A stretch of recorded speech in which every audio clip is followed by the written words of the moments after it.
So, good morning or good night, depending on where you are in the world. And welcome to another interview of the Shield Dude on a Couch. I'm your host, Hector, and I'm joined by Alexios-Singer. I'll try to say it in the Italian way. And he's the lead singer and lead guitarist for the band Deadly Carnage. And they're about to unleash their new album, Endless Blue, on digitally at least on September the 15th. So we're here to talk all about this album. So first of all, Alexios, how are you today? How's everything in Italy? Well, it's fine here in Italy. The summer is ending. It was a very hot summer, and also because we worked a lot during this summer for finishing the last touch of the album. You know. Yeah, and I gotta say, I listened to the album and I was talking to you offline of how much I love this record. It's a record that I actually discovered the band through this record and I went and listened to your other albums. But when I saw the name Deadly Carnage, at first I thought it was going to be like an old school death metal band because of the name. But then I was reading, it's atmospheric, black metal, post metal, and also the avant-garde, which is the title they give every band that tries to experiment with different things. So I liked it, and I listened to the Swan Season, which is one of the singles that you released. That you also did a amazing looking video for it, I must say. And I love the atmospheric in the vocals, and it really, to me, it sounded a little bit like even though it says black metal, it sounded to me like a little bit, it reminded me of like Alcest, but more heavier and doomy in a way. So, yeah, Yeah. and I went to your other record, and yeah, it's fucking great album that I think no one should sleep on. So, Alexia, so yeah, let's talk a little bit about the album because I know this is a concept record, and you guys are Italian, but it's a concept record about spirits from Japanese folklore, which I Yeah. found pretty interesting. Let's talk a little bit about the concept and how did you came up with this concept? Yeah. Oh, the journey is complicated. I know. Starting from our name, Deadly Carnage, is so. Uh, it creates an very dark imaginary vision because we are in activity from long years, almost more than 15 years. Okay, Yeah, we that's a lot of years. started as late teenagers. Okay, and so the name was okay because in the origin we played some very raw black metal Yeah, but you during guys were the evolving. Yeah. during the evolution of ourselves as persons, and also our music followed our growth as person, and the music evolved. The harsh sounds become more clear. The angriness become more introspection. And so this is the result of a journey, first of our persons as bandmates, and secondly is a journey in the beneath the creature of the folklore of ancient Japan, of the sea creatures, the ayakashi. There's creatures that happens to be in the mythology of the Japanese folklore, and we choose to talk about all the marine spirits. In the last album, the previous album was Through the Void Above the Sounds. We talked about the infinity of cosmos, the vastness of the universe. We talked about a concept talking. I described the universe as a living creature that's breath. And now in this album, we will go under the bottom of the ocean, under the sea. Yeah, And that's a constant theme on the album. There's a lot of water that you will yeah, listen to in different times of the record. yeah, these ambient sounds, the sounds we chose, even the reverberation, the delay of the guitars, the sounds of the whale, them are the sounds of the waves, of the seabirds. You can find a lot of this stuff to create an immersive experience that follows a narration. Because this is not an album, I think this is a story, an experience. And this is why many people found hard to categorize us in a specific genre, because it's not just post-black metal. There is a little bit of avant-garde, there is a little bit of shoegaze, of black gaze, of doom metal, and it's all merged together. And in every track, you will find something new, something different. Even in this album, we focus more on the folk part. We introduced some Oriental traditional violins, the Chinese violin, the eru, and also the bouzouki. We did some collaborations to great musicians to help us create this feeling, this journey in the ancient Japanese folklore. Yeah, no, it's pretty interesting, and you said, oh, I heard shoegaze, I heard all those elements. Plus, you have a very beautiful voice too. You know, like you can sing, which is sometimes like because like that pure black metal that it sounds like they're like straining their their vocal cords. No, I like the atmospherics to it because I think it gives different like layers to the music. And I actually listened to this record with headphones on, because I'm like, I want to listen to all the sounds, and like there's some parts on the record then that you can hear, like for example the last song on the record, Unknown Shores. It felt like I was in the ocean. You could hear like the waves going, and you can hear like I think the traditional Japanese instruments. Yeah. It kind of reminded me a little bit. There's a totally different music, but like there was an Incubus song called Aqua's Transmission, and they had like that Japanese vibe, only without the water. And obviously, you guys are way heavier. But yes, this song, it really, because there's a part on the song, like in the 2.5 minute mark, that you hear the water and like rain, and you think that it's going to end, but then like you hear like some instruments and like subtle music, and the song comes back again, which I thought it was like a great closing track to the record. And the record, you know, it's got 8 songs, so it's that perfect record to have on vinyl, because you have 4 songs on one side and 4 on the other. So that's like a very old school, like when you listen to old school like metal, like usually they had 8 songs.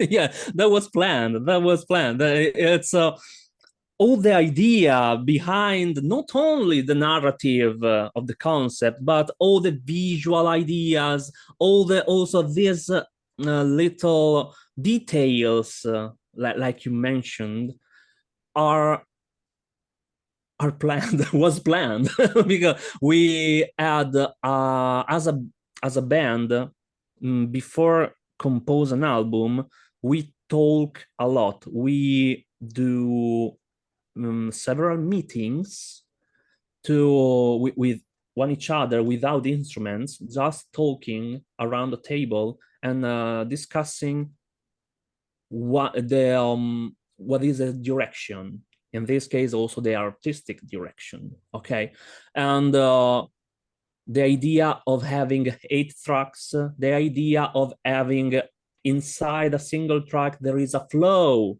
of emotions, And we are not talking about, oh, there is the minor scale, there is a certain note, there is a certain instrument. No, we are talking just about there is a certain flow of emotion. And then we manage it later in the practice room, because all our tracks are actually composed jam sessions. During this phase, during the pre-composition phase, we talk each other about the direction.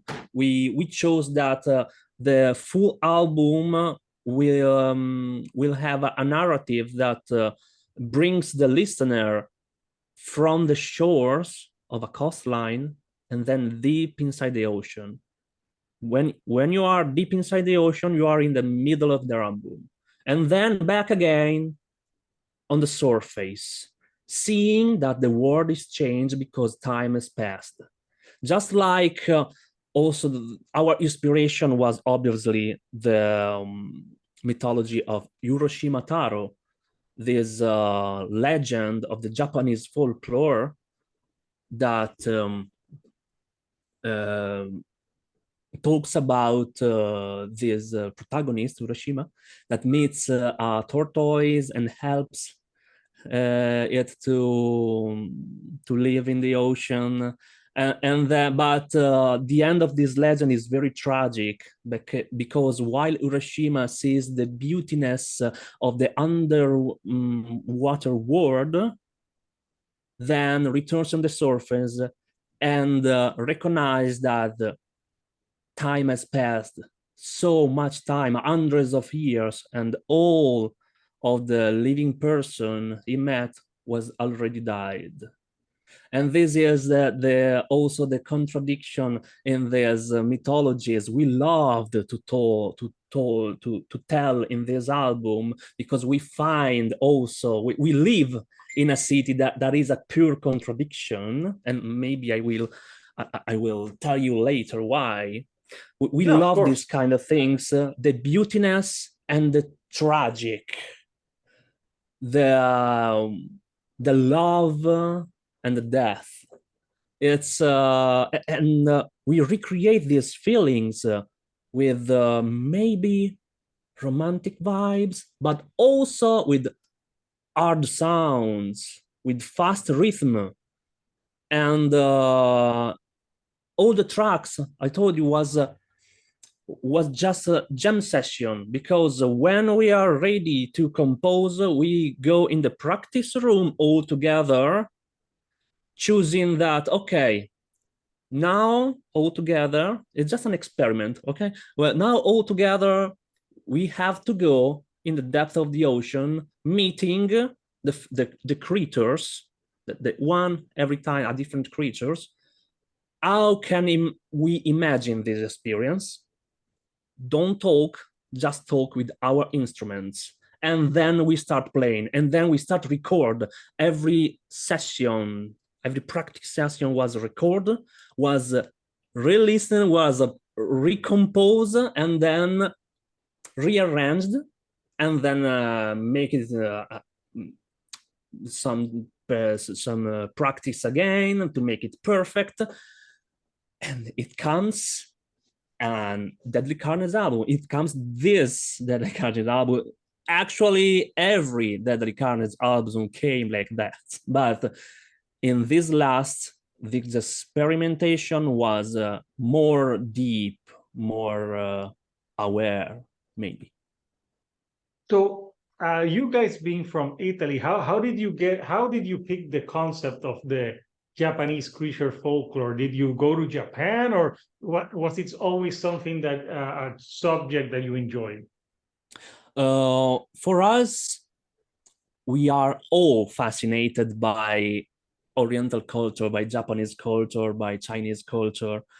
It's just like Japanese people are fascinated by Italian people, or maybe also I traveled a lot. I used to be in America. I used to be in China, in Canada. I used to be in China, in the city of Wuhan also. And I travel a little bit, okay, for work. And but at the end, I found in every country, many people loved Italy because. Okay. You guys are And very happy people. thank you.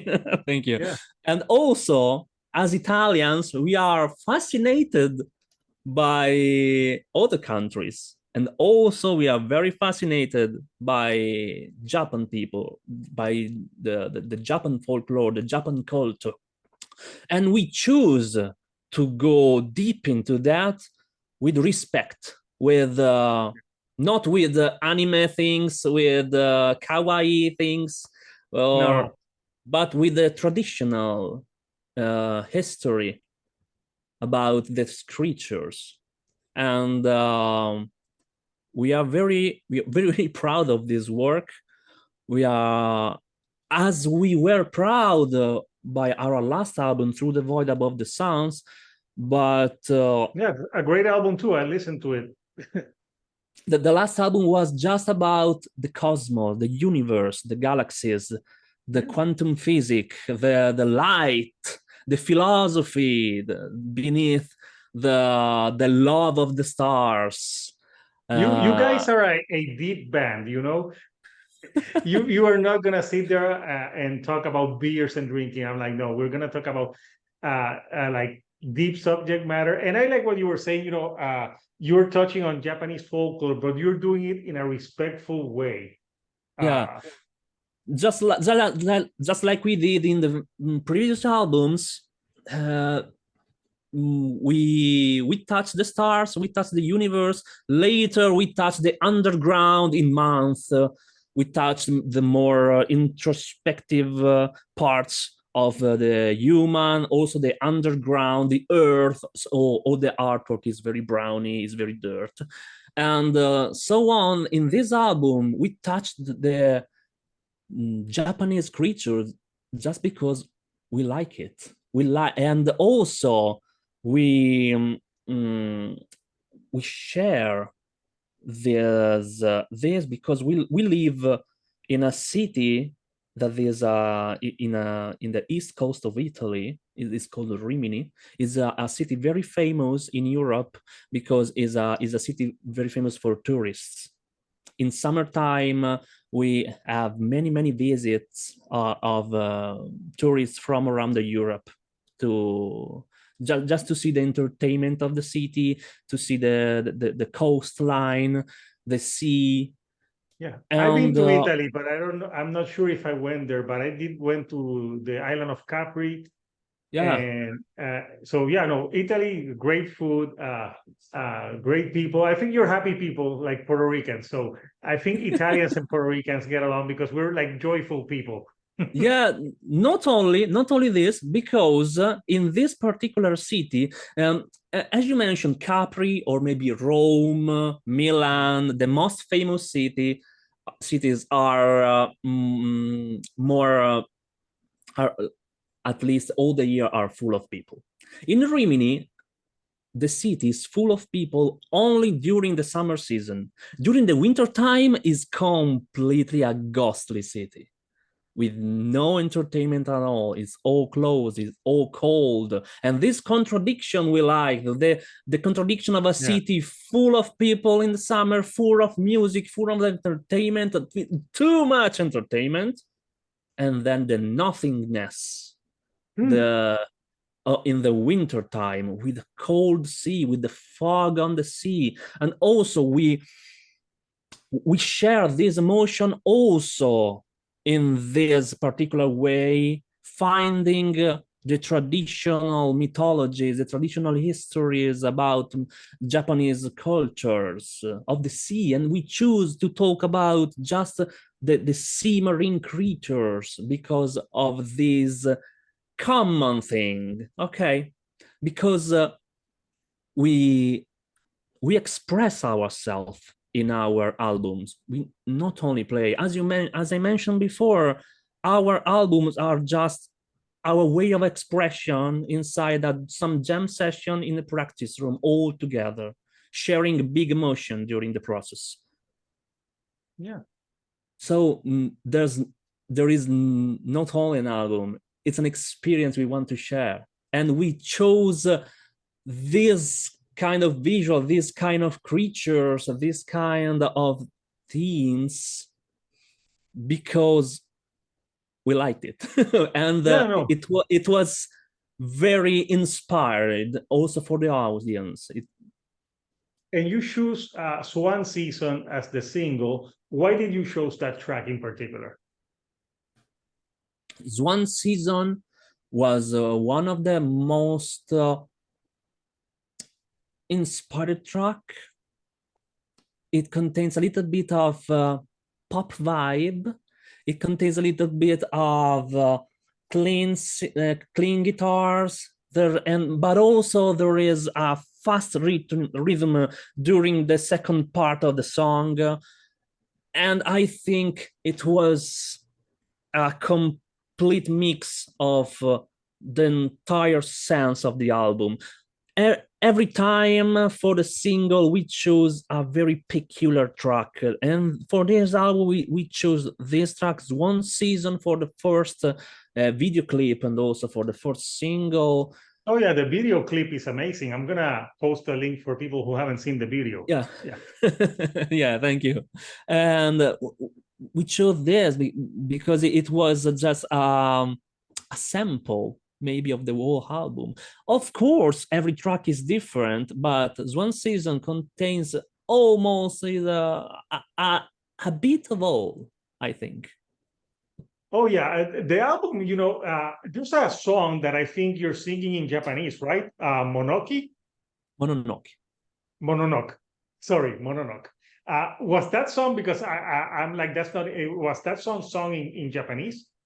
Yeah, it was written with the help of a university teacher of language, or Japanese language. So the the lyrics are totally correct in Japanese, and the song is about the furious creature that let the boat go underwater, let the boats going deep in the ocean. So, and this creature is not visible at all, but sometimes some sailors can just view his tail. And Mononoke, yeah, that sounds a lot like the Loch Ness monsters and all those things that you get like a picture of a tail, but you never see anything else. Yeah, just this. Yeah, and another song that you guys released as a visual, and it's one of the standout tracks for me in the record, is Moans, Grief, and Wails. Yeah. Which the track number 7. That's one of the more faster songs on the record. Talk a bit about that song. Moans, Grief, and Wails was, of course, one of the fastest. And if you followed the whole discography of our project, you find that in the last section of each album, you will find a hint for the next one. And so, like an Easter egg. Yeah, if you listen, in this case, from Through the Void Above the Suns, the last album we did in 2018, and in the last section of the album, in the Divide track and Quantum, you will find a hint for some of the songs in this album. In this album, Moans, Grief, and Wails, and so on, there is a little bit of a hint of the future next one. So you guys like your fans to think. You're like, we're giving you hints of what's coming up next for us. So yeah, because the album is releasing very soon.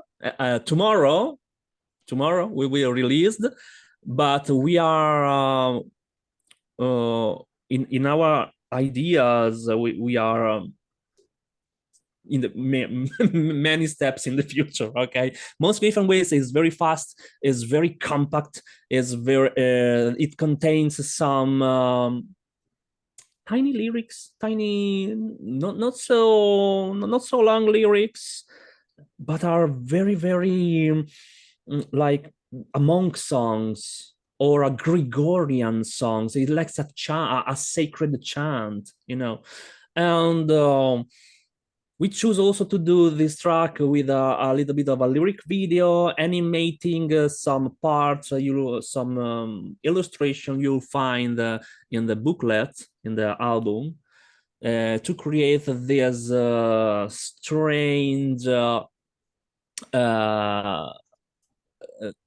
Japanese theater with moving elements. Oh, you And guys it thought of was everything. fun. It was very fun. Yeah. And this is one of the best tracks, I think, in the entire album. Many people have told me that their favorite are different one, but for me personally, this Most Griffin Wales is one of my favorite because it brings it's a me great track to other things. if you know what I mean, it brings me to the next one.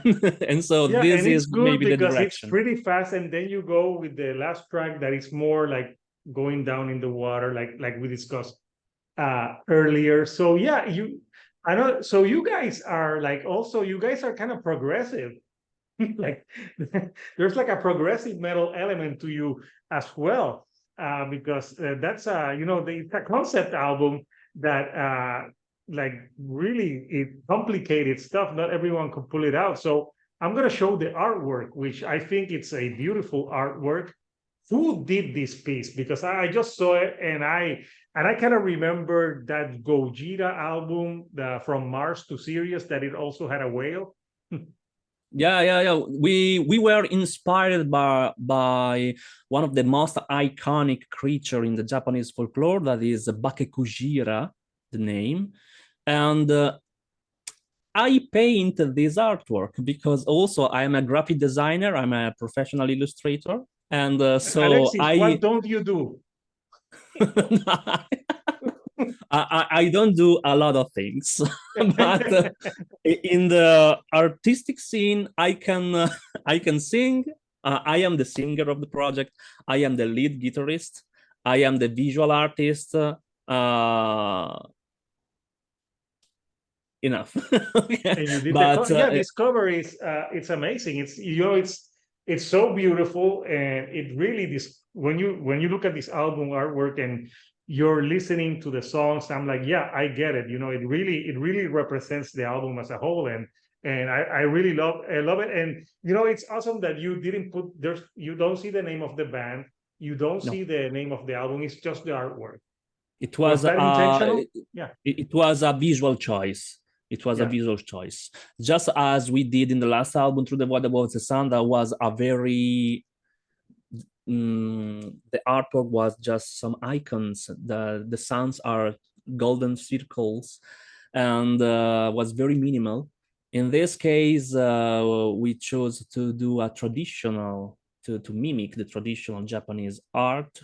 And I started to paint. It was a long work to do this album. Also, inside the booklet, if you buy the physical CD or the physical vinyl, you'll find in the booklet the original 8 illustration, one of each tracks, that describe visually each track while you're listening. Also, you'll find not only the lyrics, but also little descriptions to help visualize and understand the narrative, the journey. No, incredible. I'm telling you, I interview a lot of bands, but I was very blown away by this record. Like, if I don't see this record of end of year list, I'm gonna be pissed. It has to be on end of year list, at least for mine. I'm gonna have it on mine because I love the record. I loved it. I like the music in it. I like the lyrics and the singing.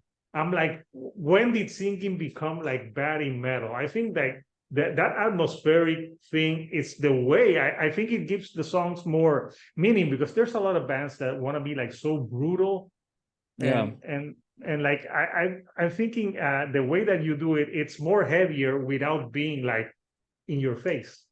If I This don't know if is, you're I think that there is a conceptualization that heavy metal may be heavy. Metal may be screamed, may be angry. I don't think so, because first of all, we don't like to label us as heavy metal, black metal at all. We like to tell stories. We like to share emotions. And so this does not fit in any genre at all. And what helps to create emotion? What helps to enhance a story? Feeling at first. As an artist, you have to feel this story in yourself and then express with your instrument. For me, it was a double fatigue, because I play also the lead guitars, the melodic guitars, and also the clean singing, and it was a choice to do just clean singing, because I wanted to do this experiment, because having clean singing is way more difficult in heavy metal, and but for the sake of the story was the perfect choice. Have whispered, sometimes romantic, clean singing was the best way to describe the emotion we want to share. And having a few albums with the same structure, with the same melodies, but with harsh vocals, we tried in the practice room. It was completely a different things. And maybe it will be good, like just Death Heaven did, with Alcest also did. One of our biggest inspiration were Alcest, Celeste, My Dying Bride, Russian Circles, etc. I can tell you a lot of bands, but in this album, I was also inspired to do the clean singing by the voice of Enya. Do you know Enya?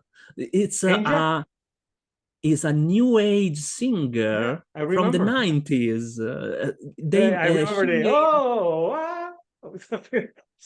something like that. Why? And I thought, why do not insert this mood, this romantic feeling inside the fast and the brutalness of our music?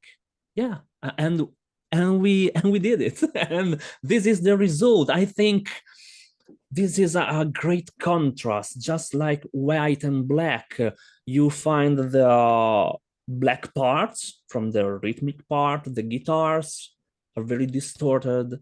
The drum set is very fast sometimes, but the singing brings you to another dimensions. People told me that I have a few feedbacks from friends. They told to me that the album at the end is very relaxing. It's just like not listening to metal at all. It's just like an ambient music because of the choice we made. And this is our goal. This is where the direction was. And this is Endless Blue for us. And I don't know if me being older, I like more complex music that has lots of layers now. That when I was younger, I'm like, oh, just keep me heavy. But once you get like older and you start to appreciate like being super heavy does not mean being good. Like you need like music that can transcend genres, and this is an album like we've been discussing and transcend the like it can only be labeled, oh, this is a metal album. It's so much more. It has so many different like elements of like avant-garde, like world music, those Japanese instruments that and everything blends well and it makes sense, because sometimes people say, oh, that won't go with this style of music, but no, it does go with that style of music, and that's why I thought of you guys also like there's like some prog to you guys as well in the music. So for you people can add that are you can add any genre you want. We don't care. We don't care. We told a story. So many people add his own genre. Oh, it's post black metal. Oh, it's a shoegaze. It's a black gaze. Okay, label it as you want. It's progressive metal. Is it contains some ancient violin part. There is the buzuki, the traditional. So it's folk metal. We don't care. We want to do a great story, a great album to listen, and a great emotion to share. Other things have no value. Yeah, and for people who are watching this interview once it's posted, like today, if you want to listen to the album, Metal Injection just premiered the album a few hours ago, so you can go ahead and stream it before Friday. So you can listen to it, and if you like it, pre-order that. So I know it's coming out digitally this Friday the 15th, but when are the physical copies going to be available? The physical copy, the CD physical copies are available. Will be available very very soon in the next week maybe, or in a few weeks. Is very very soon. And the vinyl will be available in January of 2024. Yeah. So yeah, but people can look forward to that, and this will be a great album to get on vinyl because all of the sounds are gonna sound like so much crisp. So it's gonna be good. So Alexios, I've had a lot of fun discussing the concept of this album. When I got the promo, I'm like, it's interesting. So before I let you go, you said that you had hints of what's next to come. So can you give us like a little like a tease of what concept are you going to tackle for the next record? I am. Or is it a secret for now? This is top secret. We have lots of ideas yet. The album is not even released, but we are so projected in the future. We have many ideas for the next one. I can only say listen to Mons, Grief and Wales, the 7th track. Listen it and compare it to our older albums and find a way to solve this enigma. It's like a murder mystery. Like figure out what is the band going to do next. So yeah, so everyone watching, after you finish this interview, go to Metal Injection and listen to the album in full. If you had headphones, I would recommend that you use them because this is a record for headphones, because you're going to like, this would be a great record to listen like with a huge surround system. Yeah. Like, also, while you're driving, if you do a long drive, you start a journey. Okay. Depending on where you are, because if you're getting out of it, there's a lot of traffic, you're not going to enjoy it. But if you're on the countryside and there's no cars, yeah, it's a good album to get immersed into this story about Japanese folklore and creatures from the deep. So I think it's music for traveling.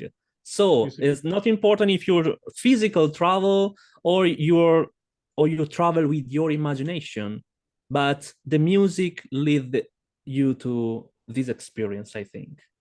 I agree. Yeah, great music will take you far away places, especially like great albums, like for example, like Pink Floyd, Dark Side of the Moon.